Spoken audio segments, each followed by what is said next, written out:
Às vezes a pessoa, ela não tem habilidade e conhecimento nenhum, mas ela tem algo que às vezes quem tem o conhecimento não tem, que é a habilidade, é a técnica de se comunicar. A comunicação é uma habilidade, você pode desenvolver. E aí, se você tem ainda o conhecimento técnico, aí você tá de igual para igual. Qualquer um pode estar na rede social, mas nem todo mundo pode estar numa televisão. As pessoas se encantam com o fazer televisão, que é um meio tão difícil de fazer e não é para qualquer um. A gente vê hoje um movimento que eu digo, né, que não é real, de que a televisão acabou. E a televisão tanto não acabou que ela está aí, viva como sempre. Não basta só um rosto bonito, só uma roupa de marca, só uma unha bem feita. Tem que realmente ter esse conteúdo para trazer toda a questão de credibilidade. Cada vez mais a TV vai ter credibilidade enquanto a internet for essa terra de ninguém, que infelizmente ainda é. Se você vai dar qualquer notícia, você tem que passar segurança. A tua voz, a tua entonação, ela tem que transmitir essa segurança. E a tua comunicação não verbal também. Quando você comunica, é algo que você já tem, você só está comunicando. Se você tem uma missão, os valores, aquilo que toda empresa tem, né? Todo aquele propósito da empresa, ela precisa estar ecoando aí, porque senão eu acho que o negócio tá fadado a ficar para você mesmo, né? Existe algo que separa uma pessoa que é lembrada daquela que nunca consegue ser lembrada. Isso não é talento, é comunicação. No podcast Na Alma do Negócio de hoje, nós vamos falar sobre como a comunicação é capaz de criar autoridade e credibilidade. E para falar sobre esse assunto, eu trouxe ninguém mais, ninguém menos que Patrícia Chiozzi, que está no ar há 30 anos, é jornalista, é apresentadora, e eu tenho o prazer de dizer que já fui entrevistada por ela e trabalhamos juntas hoje, né, Paty? Seja muito bem-vinda. Eu que agradeço, honrada com as suas palavras, e eu já te entrevistei várias vezes, mas é a primeira vez que você me entrevista. Exatamente, assim, confesso que no início fiquei um pouquinho nervosa, porque, né, 30 anos de televisão, eu não chego nem aos pés disso, né? Tô muito longe. Então, assim, é uma honra poder te entrevistar. Primeira vez, realmente. Hoje nós trocamos as cadeiras. É verdade. Né? Já tivemos oportunidade tanto na TV quanto em podcast. E hoje é o seu dia de ser entrevistada. Espero corresponder à altura. Nossa, imagina! Você é uma excelente profissional também. E você sabe que eu te admiro muito também. Obrigada, é recíproco. Ô, Paty, vamos começar falando um pouquinho sobre quando que você decidiu que queria ser jornalista? Isso veio desde criança ou com o passar dos anos você percebeu que tinha uma aptidão para comunicação? Não é desde criancinha, na verdade, foi bem tardio. Tardio assim, na minha geração, né? Sim. Porque na minha geração a gente tinha que escolher a profissão com 17 anos. Hoje em dia a gente vê que os jovens estão indo depois disso. Mas eu queria ser bailarina. Olha, essa eu não sabia? É, menina, eu dançava e eu fazia parte de um grupo de dança profissional. Eu fazia o balé como base, mas tinha o jazz, tinha a dança flamenca, dança contemporânea. A gente tava dançando até profissionalmente já em Bauru, né? Que eu sou de Jaú, São Paulo, mas eu fazia balé em Bauru. E aí eu falei pra minha mãe, um dia, que eu ia ser bailarina. E aí a minha mãe quase me deserdou. Ela falou, não, você vai ter que ter um diploma, porque eu sou filha de professora com advogado. Então, os meus pais já tinham o curso superior. E era uma pressão grande naquela época também pra gente ter, né? E eu falei, ai meu Deus, o que eu vou fazer? Aí eu sempre gostei muito de escrever. Eu sempre me comuniquei muito bem com as palavras escritas. Eu me lembro, assim, que as minhas redações, na época, elas né, tiravam nota máxima. A minha mãe é professora de língua portuguesa, então eu também amo a língua portuguesa, eu zelo pela língua portuguesa. E aí uma amiga minha falou, por que você não faz jornalismo? Porque tem a ver com o que você gosta também, né? Aí você vai para Londrina comigo, porque ela ia prestar o UEL e ela ia prestar o odonto. Enfim, né? Prestei para outros vestibulares lá no estado de São Paulo também, acabei passando aqui na UEL. E foi assim, meio de sopetão, faltando 6 meses para eu fazer a inscrição para o vestibular. Aí eu vim para a UEL cursar. E mesmo aqui, no primeiro ano, assim, eu não estava levando muito a sério. Eu já entrei num grupo de dança da UEL, que a UEL na época tinha um grupo de bailarinos, assim. Aí a gente saía viajar e tudo. Mas no finalzinho do segundo ano da universidade, eu falei, não, eu acho que agora eu vou precisar me dedicar, vou precisar escolher. E aí eu escolhi o jornalismo. Olha só, foi mais ou menos não, tem uma semelhança comigo, né, que no podcast até te contei, que eu nunca quis trabalhar com marketing e comunicação, não era uma coisa que se passava na minha cabeça, eu ia ser bióloga. E na época, eu também sou da época que com 17 anos você tinha que ter certeza do que você queria fazer pro resto da vida. Exatamente. E na minha cabeça eu ia ser bióloga, né? E aí todo mundo, não combina muito, porque você sempre tá arrumadinha, gosta de unha comprida, unha bem feita. O pessoal de biologia é muito natural, né? Uma forma mais leve de falar. E aí eles falaram assim, faz comunicação, você tem tudo a ver com marketing, com jornalismo, com publicidade. Eu não sabia nem que era marketing. Aí eu falei, vou arriscar. Você vê. E foi nesse arriscar que eu me descobri. E eu acho que eu me descobri no curso também, principalmente depois que eu comecei a fazer o estágio. Porque no primeiro ano, que é um ano muito teórico, noções de telejornalismo 1, noção de jornalismo impresso, né? Que na época a gente não existia internet quando eu fiz a universidade. E aí era tudo noções. Noções de rádio e tal. Daí eu falava, ai meu Deus, eu falava pra minha mãe ia me buscar na rodoviária. Aí ela vinha falando na minha cabeça, não desiste do curso, porque seu pai não vai pagar um cursinho pra você. E eu falava, mãe, mas eu não tô gostando, mãe. Aí chegou no segundo ano, no finalzinho do segundo ano, comecei a fazer estágio numa rádio e me apaixonei. Assim, né? Primeiro pelo rádio, que é um veículo que eu falo que eu fui levada para a televisão por um acaso, mas o rádio é algo que eu acredito que todo jornalista deveria passar, porque ele é uma escola. Eu fiquei 1 ano e meio e depois ainda fiquei mais meio ano numa outra rádio como redatora, e aí eu falei, não, é isso que eu quero fazer pro resto da minha vida, já que essa teria que ser a escolha da época. E como é estar no ar há 30 anos? Menina, às vezes eu olho para trás e eu penso assim, será que passou tudo isso mesmo? Porque quando você começa, você não tá pensando muito em construir uma carreira sólida. Pelo menos no meu caso, e muitos jornalistas que se formaram junto comigo, era conseguir um emprego. Por isso que eu falei que nunca foi meu sonho em trabalhar em televisão. Na minha época, todo jornalista recém-formado tinha o sonho de trabalhar em 2 veículos. Não sei se pode falar o nome aqui. Pode. Era a Revista Veja e a Folha de São Paulo. Ou o Estadão, né? Que eram os 2 jornais principais do Brasil na época. E era o jornalismo impresso que a gente queria. E só que, na época, o nosso meio ele já era restrito, ainda é. Aí foi o que surgiu, vamos dizer assim. E eu queria um emprego, consegui. Fiquei 13 anos como repórter mesmo, na rua, né, acompanhando aquele hard news.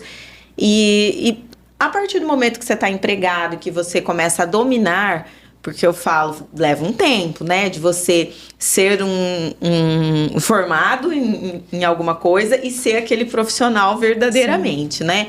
Então, aí que você começa a tentar construir uma carreira mais sólida, galgar uma promoção, outros caminhos dentro da empresa. Mas nunca imaginei que eu fosse ficar 30 anos ininterruptos no ar. E olhando assim para frente, né? Não sei quanto tempo me resta, né, no vídeo, porque existe a pressão da idade, de um monte de fatores aí, mas é um orgulho para mim, eu me sinto muito honrada, porque eu estava fazendo as contas esses dias, eu sou das pessoas que estão atualmente no ar em Londrina, eu sou a pessoa que está há mais tempo. Então, você pode falar qualquer nome que não tem ninguém atualmente no ar que esteja há mais tempo do que eu. Então, eu tenho que me orgulhar disso, Com certeza. né? Com certeza, não é pra qualquer um. E, gente, ó, quem ainda não teve experiência de estar em uma televisão, é muito diferente do que a gente vê quando a gente tá assistindo uma televisão.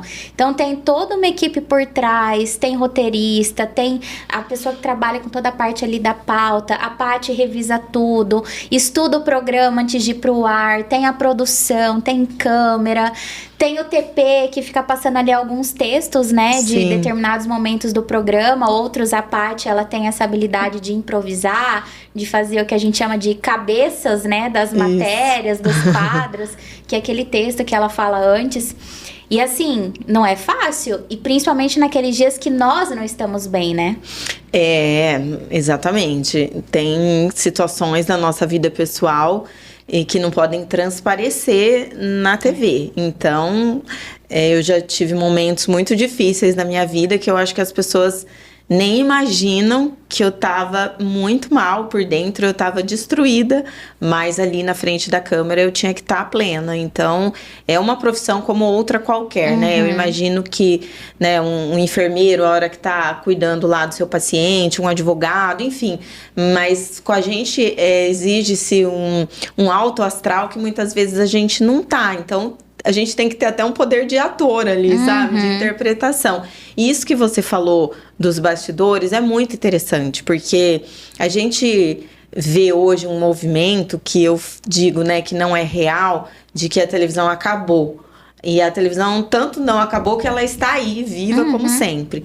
Mas a gente tendo que combater isso que me entristece demais. Porque como eu cresci em televisão profissionalmente, fui nascida e criada dentro de uma televisão, eu acho que não é real. E quando a pessoa vê esse por dentro, falando, meu Deus, o quanto as pessoas se encantam com o fazer televisão, que eu imagino que seja o meio mais complexo de trabalhar dentro, né, das áreas jornalísticas ali, e mais fascinante, mais encantador, e que envolve muita gente, é uma engrenagem que se uma não funcionar, a outra fatalmente vai ser afetada, mas é encantador. Então, eu gostaria muito, sabe, que você que estivesse aí acompanhando a gente conhecesse mesmo por dentro esse universo para, inclusive, mudar essa opinião, né, de que é um meio tão difícil de fazer e não é para qualquer um, tanto na frente da câmera quanto atrás da câmera. E é aquilo que eu falo, né, Paty? Qualquer um pode estar na rede social, mas nem todo mundo pode estar numa televisão. Eu uso tua frase, inclusive, como um argumento de venda, sabia? Fico muito honrada com isso. E você falou, né, que nessa época não tinha rede social na faculdade, e eu também, apesar de eu ser mais nova. Quando eu estava finalizando a faculdade, que começou a nascer o Facebook, que era uma rede só para você postar foto, coisas assim. Ninguém pensava em fazer uma comunicação numa rede social, anúncio, não existia nada disso. Então eu falo que eu sou uma profissional raiz porque eu fiz a faculdade sonhando em, nossa, será que algum dia eu vou ter um cliente na televisão? Será que algum dia eu vou poder produzir um comercial que vai passar na televisão? Que legal. Então, eu cresci ali na faculdade, depois que eu saí, rede social ainda era só um lugar para você colocar foto.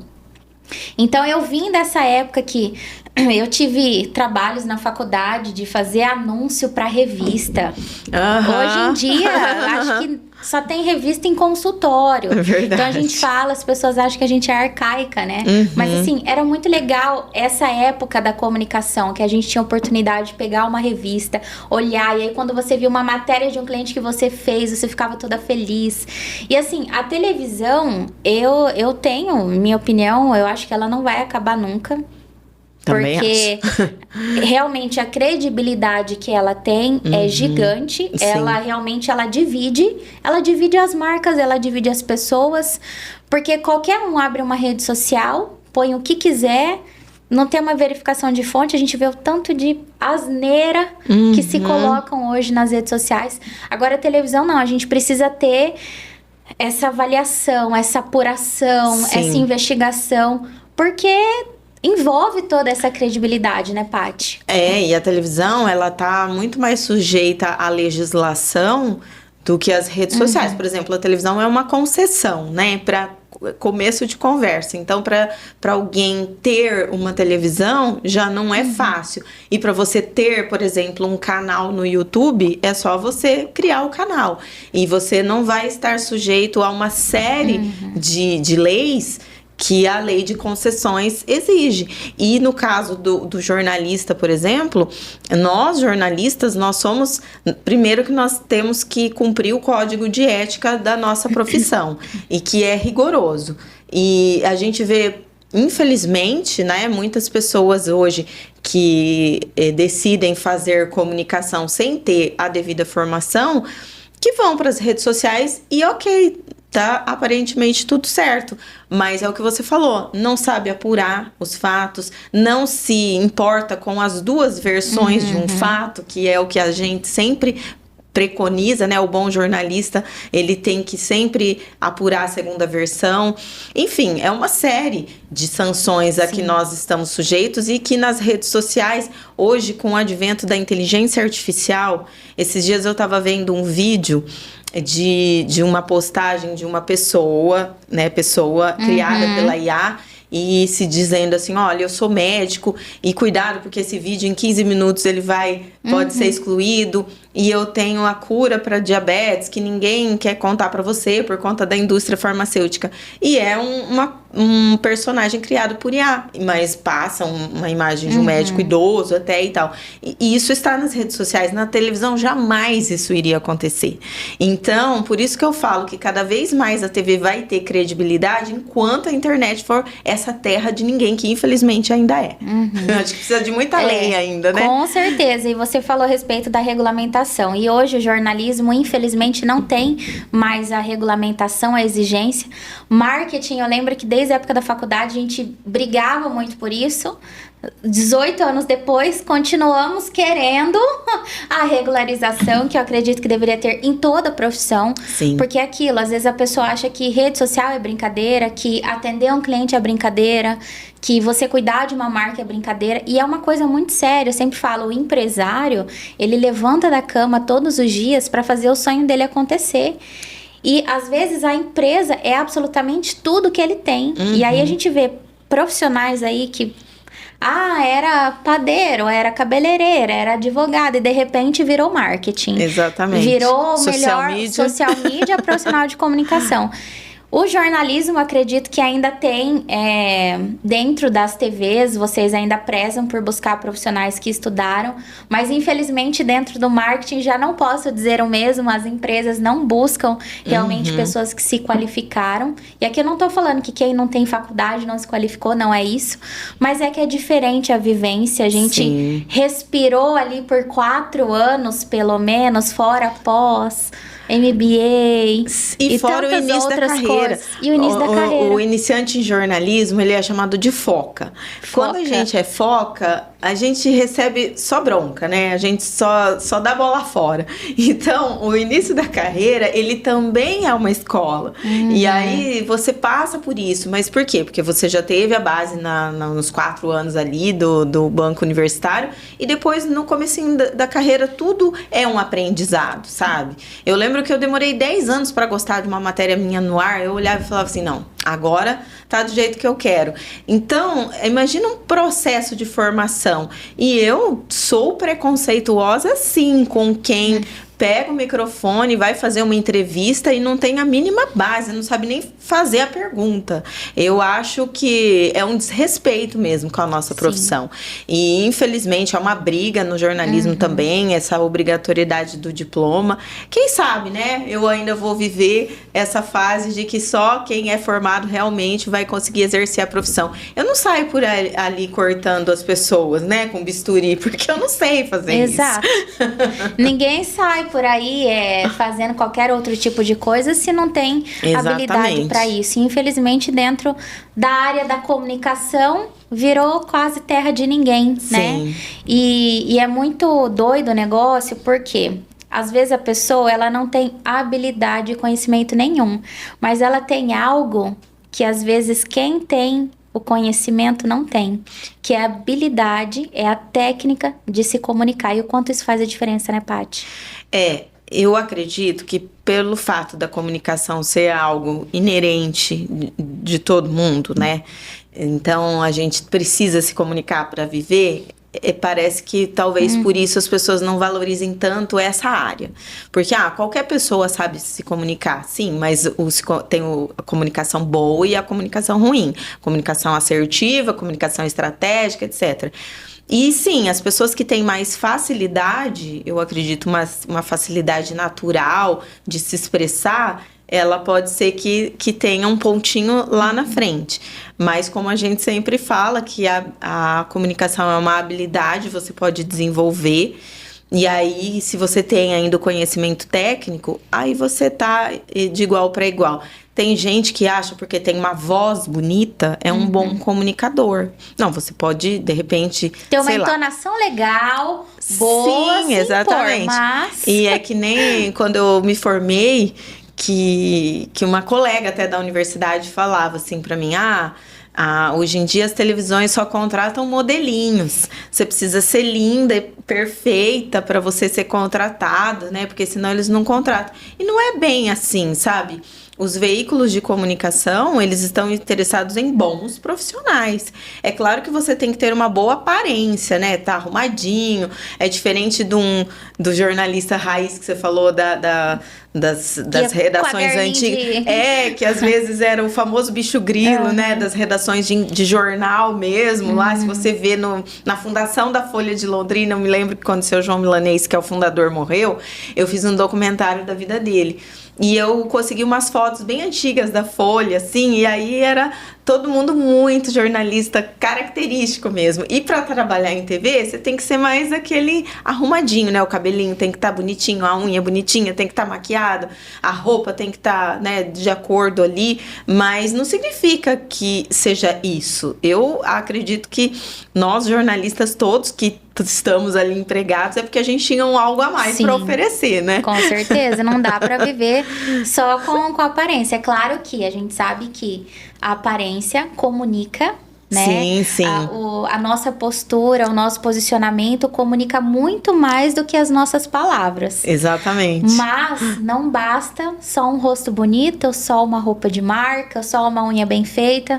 Tem que realmente ter esse conteúdo para trazer toda a questão de credibilidade, né? Sim, concordo. E Paty, com a sua experiência aí de 30 anos, quais são os principais erros que você acredita que as pessoas cometem na hora de se comunicar? Você fala em TV ou profissionais? Em TV e profissionalmente. Bom, eu vou falar como jornalista, assim, né? Que é onde eu me sinto muito à vontade para falar. Eu acredito que os profissionais, hoje, a formação, ela tá muito solta, né? Não sei se é bem a formação, mas o estilo de fazer TV, no caso, ele quis ganhar um tom tão de informalidade que eu sou contra. Eu acredito ainda que um tomzinho um pouquinho mais formal, é claro, você tá entrando na casa das pessoas, você tem só aquela oportunidade de se fazer entender, né? Que a gente sempre falava isso, em televisão você tem que fazer o texto simples, o texto claro, objetivo, porque a pessoa não vai poder voltar na página ali do jornal ou da revista, ela tem que entender de primeiro, desde da pessoa mais letrada à pessoa menos letrada. Então, a comunicação tem que ser única. Só que você pode ter uma linguagem simples, mas não uma linguagem pobre, eu acredito, não aquela falta de conteúdo. Eu sinto muito isso hoje, eu observo os jovens profissionais, né, da minha área, e eu percebo alguns errinhos técnicos que na minha época os professores pegavam no pé, os chefes das redações pegavam no pé, e hoje parece que se normalizou, se banalizou. Então, isso é um ponto. O compromisso, né, com a verdade, eu vejo assim que, lógico, televisão, como a gente falou, nós estamos mais sujeitos, né? Mas o excesso de opiniões também, eu acredito que não seja bom. Eu ainda acredito no jornalismo imparcial, de você estar informando as pessoas. eu, pelo menos, se eu assisto um jornalismo opinativo, não me interessa tanto, porque às vezes eu não estou interessada na opinião daquela pessoa, eu estou interessada em ficar bem informada. Eu vou formar a minha própria opinião. E infelizmente, como uma parte da população não consegue formar a opinião por si, então eles adotam grandes figuras, grandes pessoas carismáticas na visão de muitos, e eles se baseiam em opiniões que muitas vezes elas não estão, elas são realmente, é a opinião dela, né? Eu não preciso concordar. Isso também eu não acho, né, não acho positivo, embora exista a modalidade de jornalismo opinativo, mas eu posso citar um grande nome aí, que era o Joelmir Betting, que já faleceu, que fazia comentários econômicos embasados. Me deu branco, aquele que morreu, que era do Jornal da Band, o careca, o Boixá. Isso, pra mim, é um jornalismo opinativo incrível de primeira. Exatamente, porque ao mesmo tempo que ele opina, ele vai te dando mais informação. Aí você cresce com esse tipo de jornalismo, né? E ele não atacava, né? Eu acho que essa é a grande diferença. Que hoje a gente vive muito antagonismo, né? Seja em TV, política, religião. Então, o meu é bom, o seu é muito ruim. E aí vira aquela guerra, e quando traz isso pra uma televisão, fica muito pesado, na minha opinião também. Com certeza, porque quando você dá uma opinião, você não tá nem dando uma opinião com base numa linha editorial da empresa a qual você tá representando. Você tá dando opinião baseada na sua vivência. É algo muito pessoal. Então faz isso no teu canal do YouTube. Se alguém quiser seguir, que siga. Agora, você tá representando uma empresa, você tem que ter uma extrema responsabilidade, porque a empresa não é sua, a sua opinião teria que coincidir com a dela. E eu, sinceramente, tem pessoas que não sabem nada da minha vida, justamente porque eu não fico me expondo, expressando minhas opiniões, assim, de uma maneira a banalizar, sabe? Eu guardo minhas opiniões pra mim.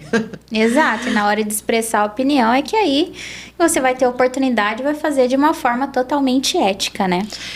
Até tem assuntos, sabe, que me ocorreram aqui agora, na época da pandemia, né? Que a gente tinha uma polarização enorme, tinha gente que não acreditava que tinha Covid-19 no mundo, tinha gente que não acreditava depois na vacina, foi muito polêmico isso. E eu tenho orgulho de, nessa época, ter sido a gestora de jornalismo da Tarobá durante 3 anos, os 3 piores anos da pandemia, eu estava à frente. E todas as outras emissoras aqui da nossa cidade saíram, né? A gente chamava de desembarcar. Eles entraram em rede com Curitiba. E só a Tarobá que não entrou, até porque nós não formamos rede. Então, nós precisávamos, não tinha para onde fugir. A gente que tinha que produzir a programação local. E então, foi um aprendizado, porque a gente também estava conhecendo o que ocorria ali. Mas nós estávamos embasados em fatos e na ciência. Então, nossa, a Tarobá é isso, a Tarobá é aquilo. Não, nós estamos baseados em fontes que têm o conhecimento e isso é baseado na ciência. Até hoje, que eu acho que ficou uma grande sequela, que é em relação à vacina, né? Que hoje em dia afetou até as outras campanhas de vacinação, mas a vacinação é algo bom. A gente que nasceu, eu sou da década de 70, eu tomei todas as vacinas. As gerações um pouquinho antes da minha viveram a paralisia infantil, que hoje a gente não tem mais. Então, isso eu defendo. Isso eu tenho a tranquilidade de chegar no ar e falar, gente, nós sempre vamos defender a vacina, seja qualquer uma que tenha sido realmente testada, sabe? Mas são coisas diferentes, elas não estão baseadas na minha opinião, são coisas baseadas em ciência e experiência. Totalmente. Ô, Paty, 30 anos aí de televisão e eu tenho certeza, na verdade, assim, eu não tenho ideia de quantas pessoas você já entrevistou até hoje, você já conversou. Nem eu. Mas eu imagino que milhares, pra não falar milhões. Porque muita gente ao longo aí desses 30 anos. O que você percebe que faz com que a pessoa se comunique com a autoridade? Traz aí algumas dicas práticas para quem está nos assistindo. No caso, para quem é entrevistado, né? Isso. Primeiramente, eu acredito que a pessoa tem que ter segurança no que ela está falando. E a segurança, muitas vezes, ela não tem a ver com o domínio de conteúdo. Lógico que seria o meu segundo item, né? A pessoa que domina o que ela está falando, consequentemente, ela vai ter naturalmente segurança no que ela está dizendo. Mas muitas vezes você tem o domínio, mas você se sente inseguro para falar. Aí você já perdeu o jogo, porque ninguém vai acreditar no que você está falando. Eu falava muito isso, inclusive para os repórteres novatos, os focas, né? Que a gente também tem a oportunidade de orientar.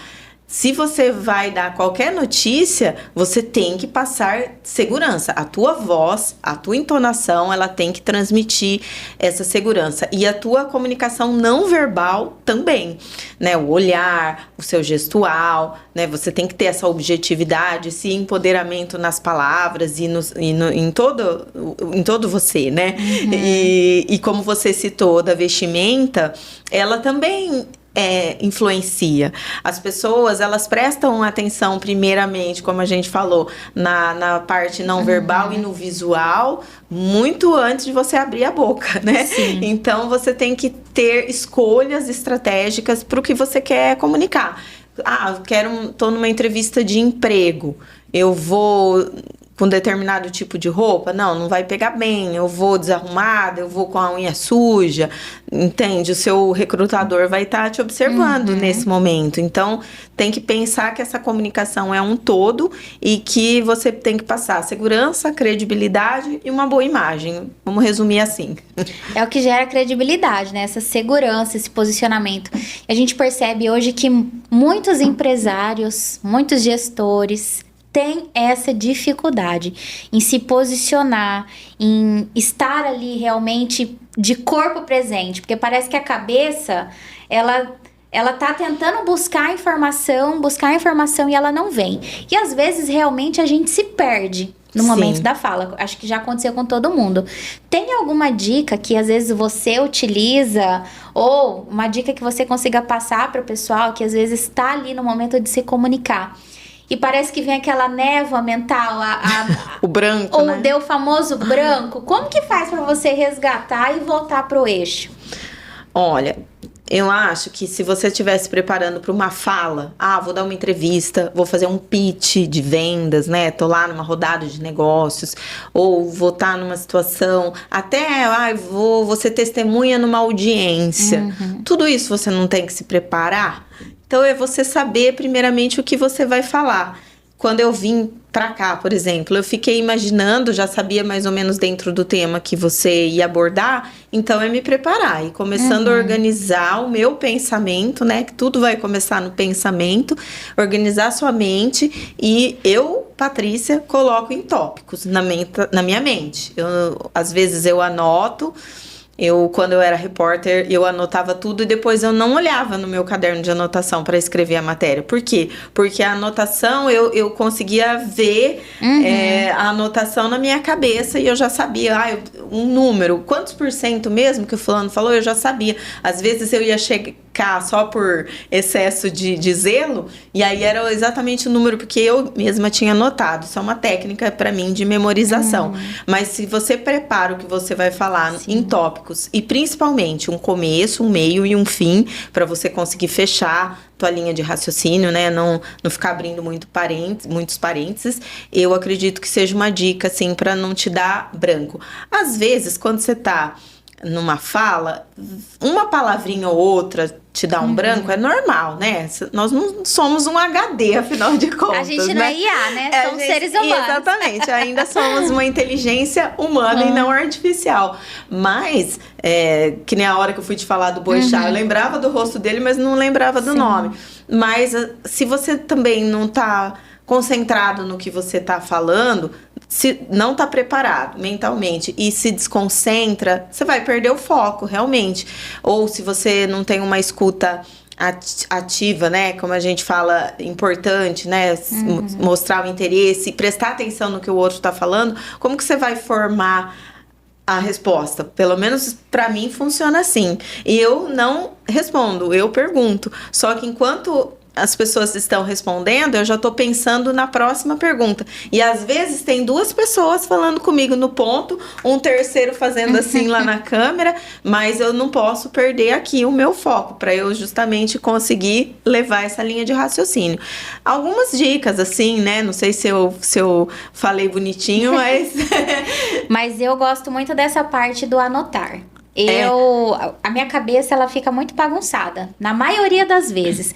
Quando eu tenho grandes projetos, estou desenvolvendo, às vezes, determinadas comunicações, peças publicitárias, enfim. A minha cabeça, ela fica assim, sabe, Nazaré Tedesco, com um monte de fórmula. É mais ou menos assim, só que imagens, palavras. E aí, o que eu preciso fazer? Eu preciso pegar minha caneta, qualquer papel e... Anotar. Tudo que tá aqui eu vou jogando. A hora que tá aqui eu consigo olhar e me organizar. Aí eu vou separando. Isso aqui é um bloco, isso aqui é outro bloco, aqui é outro. E vou fazendo. Porque se eu não faço isso, meu cérebro, ele não se organiza. Então, eu preciso me organizar. Eu acho que isso é muito individual mesmo. E a gente se conhece, né? Sim. Por exemplo, eu tenho uma memória irritante. Então, como a minha memória é boa, eu consigo armazenar. Uma vez que você me falou, então aquilo fica guardado na minha cabeça. O meu produtor, o Silvano, ele precisa anotar também. Então, às vezes eu começo a falar um monte de coisa pra ele. Silvano, segunda-feira, isso, terça-feira, não sei o que. Daí, não, calma que eu vou anotar. Porque senão ele também não consegue. Então, é individual, realmente. Eu já cheguei aí para reuniões, de eu pegar a minha agenda, minha caneta e sair da reunião com nenhuma palavra assim escrita. Porque eu quero mostrar, né, que vamos discutir projetos. Tá, não sei o quê. Não anoto nada. Daí, às vezes as pessoas ficam assim, nossa, mas será que ela não vai anotar? Mas tá tudo anotado aqui na minha cabeça. Sim. Você pode ter certeza que se eu não anotei é porque eu tive a capacidade de absorver. E eu sempre falo, uma coisa que combina muito com esse momento da gente se comunicar, se organizar as ideias, os momentos, é um bom café. E agora a gente tá na hora de um quadro muito especial que a gente tem aqui, que é o Café com Alma. E você vai tomar um cafezinho comigo agora. Ai, que delícia! Você sabe que eu sou viciada em café, né? Eu sei. A gente vai fazer um gostoso agora pra gente. Ai, que maravilha! Tô dentro. E falando em café, Paty, hoje, o Copa Café, que é o nosso parceiro aqui no podcast, ele mandou, inclusive, esse café especial. Você que gosta de café, você precisa experimentar esse aqui, ó. Lindo. Tem lá no Copa. Ele é um café... Vou pegar a colinha aqui que eu não decorei tudo, gente. Ele tem aroma e sabor intenso, com notas de chocolate e frutas amarelas. Tem uma torra média, ou seja, não é aquele café amargo, sabe? Que você não consegue tomar sem açúcar. E ele também tem uma acidez média. E o grão dele é o catuai amarelo. Então, se você quer um café especial na sua mesa, você tem que passar no Copa Café, que fica na Rua Espírito Santo, em frente à Santa Casa. Você já foi lá, né, Paty? Eu ia falar que eu tomei esse café. Na inauguração do Copa, eu estava lá e, nossa, foi uma delícia. O pessoal tava até tomando coquetelzinho alcoólico, mas eu ia trabalhar depois. Eu fui no cafezinho, eu maravilhoso. Eu também tomei um cafezinho, porque, ai, gente, café é tudo, né? Ai, um beijo pra Rose. Um beijo pra Rose, que hoje, inclusive, mandou esse bolo de cenoura maravilhoso que você também encontra no Copa Café. E eu já tô até comendo aqui, E a Paty já vai comer e vai saborear o pedaço enquanto eu começo aqui o momento do conselho, né? Eu sempre falo que um dos momentos que eu mais gosto do podcast é esse momento do conselho. Não é à toa que chama Café com Alma. Porque eu quero que você traga um conselho seu para esses profissionais que estão assistindo e que hoje perdem as oportunidades por medo de se comunicar. Que conselho você daria direto da sua alma para essas pessoas? É buscar ajuda, Mai, não tem segredo. Eu comecei, né, o ano passado, alguns treinamentos, algumas palestras nessa área de comunicação e voltada justamente para empresários, para gestores.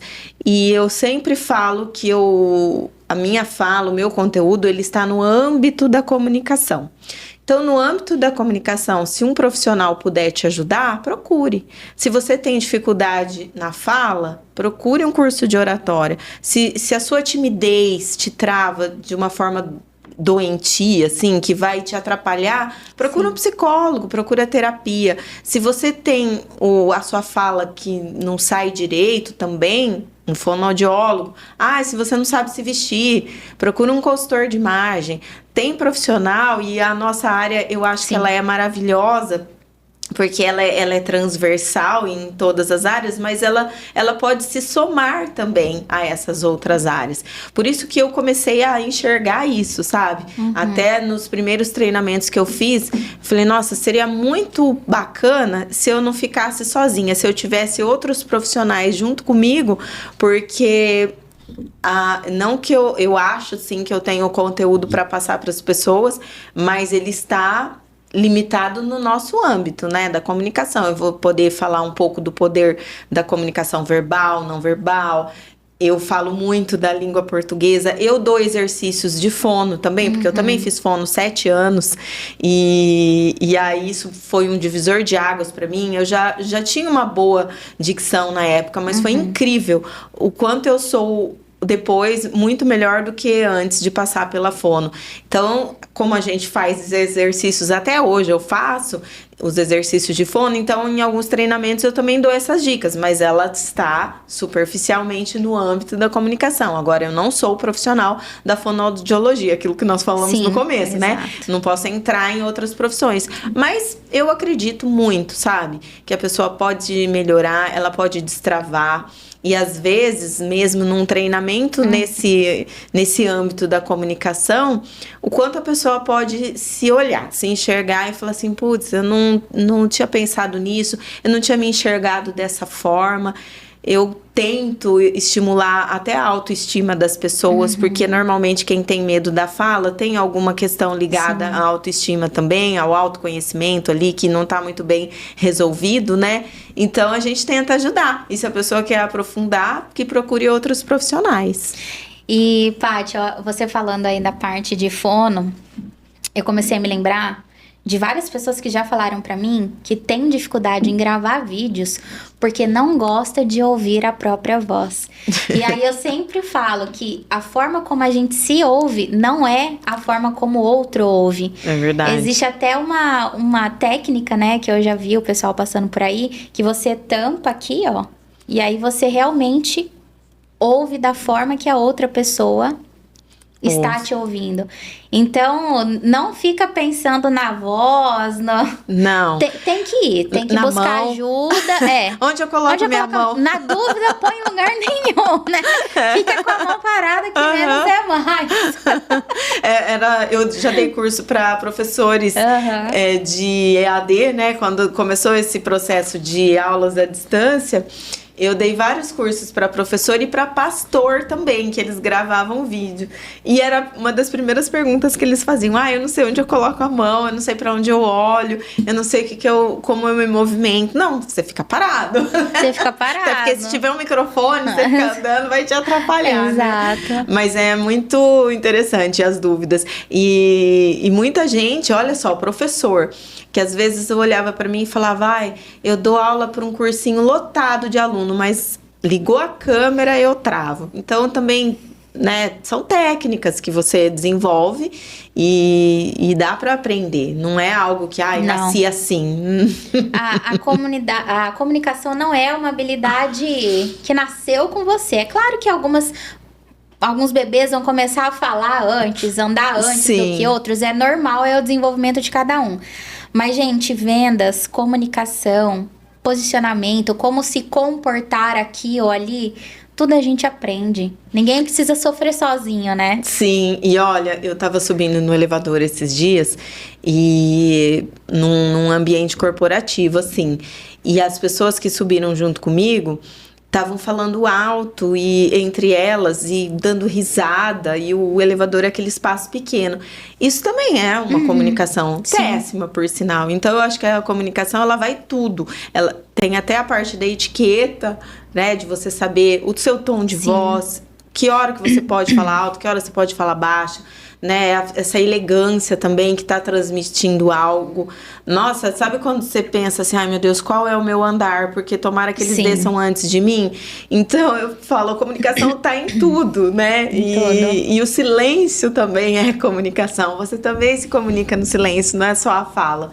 Então é realmente desenvolver essas habilidades, que elas são possíveis de serem desenvolvidas e ganhar o mundo aí, porque quem não se comunica, como já diria o nosso velho Chacrinha, né?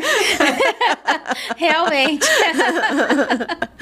E, gente, se quiser aprender mais de comunicação também, a Paty tá aí. Chama ela, vai tomar um café no Copa, comer um bolinho de cenoura. Vamos experimentar, Paty, pra ver se tá bom aqui, ó? Menina, que eu tô ensaiando aqui pra você falar bastante pra eu poder comer.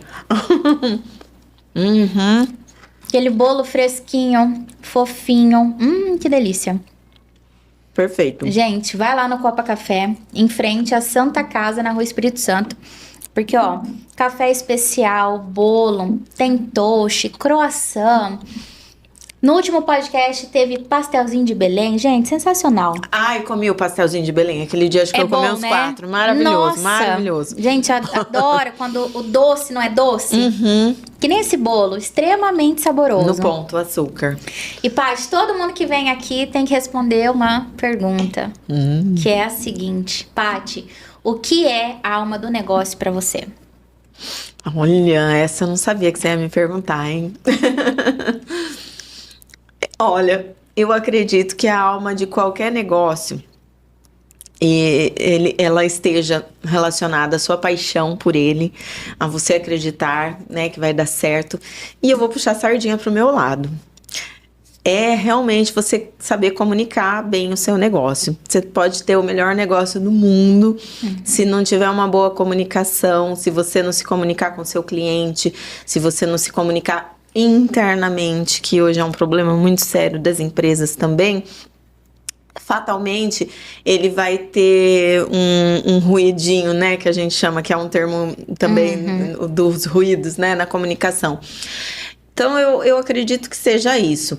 Eu tenho também feito alguns trabalhos em empresas e eu comecei a identificar, né, problemas internos. E meu objetivo inicial era fazer uma comunicação, melhorar a comunicação para o público externo. Mas eu comecei a ver que primeiro internamente, se você não tiver com uma boa comunicação, você vai sair dali, você vai falar mal da própria empresa para quem você trabalha. Sim. Então, olha o quanto isso é poderoso.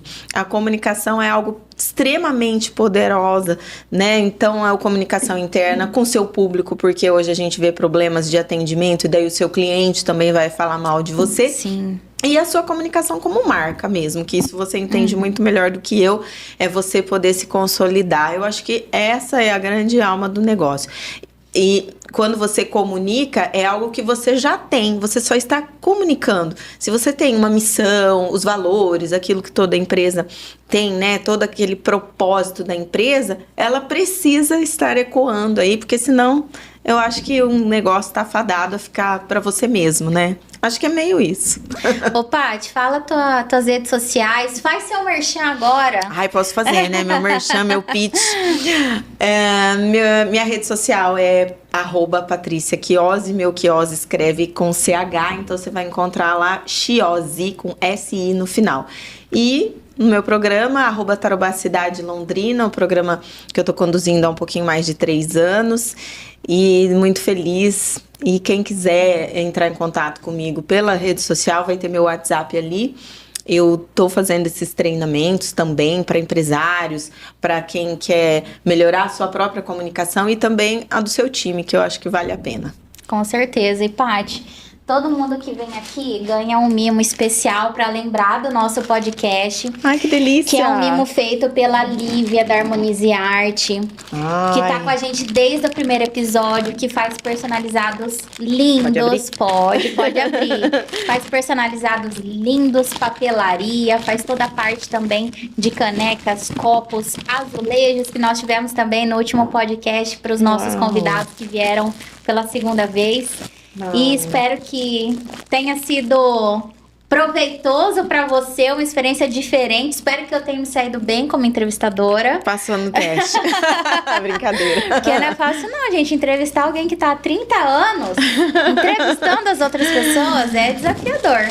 Mas chegamos aqui ao final de mais um podcast. Muito obrigada, Paty. Eu sei que sua agenda é corrida, são muitas gravações e você esteve aqui com a gente. Eu quero agradecer demais, assim, eu amo falar sobre a minha área, amo, e tô aí, a hora que quiser me chamar, ainda mais comendo bolinho, tomando um cafezinho, tô dentro. Com certeza teremos outras oportunidades. E eu quero agradecer você que ficou com a gente até o final. Aproveita, se inscreve no canal, manda esse podcast para aquele amigo seu que precisa aprender a se comunicar, que precisa melhorar o seu posicionamento, criar autoridade, credibilidade. E lembre-se que se você não for a melhor pessoa para falar sobre o seu negócio, não há ninguém no mundo que vai falar por você. Eu vejo você no próximo episódio.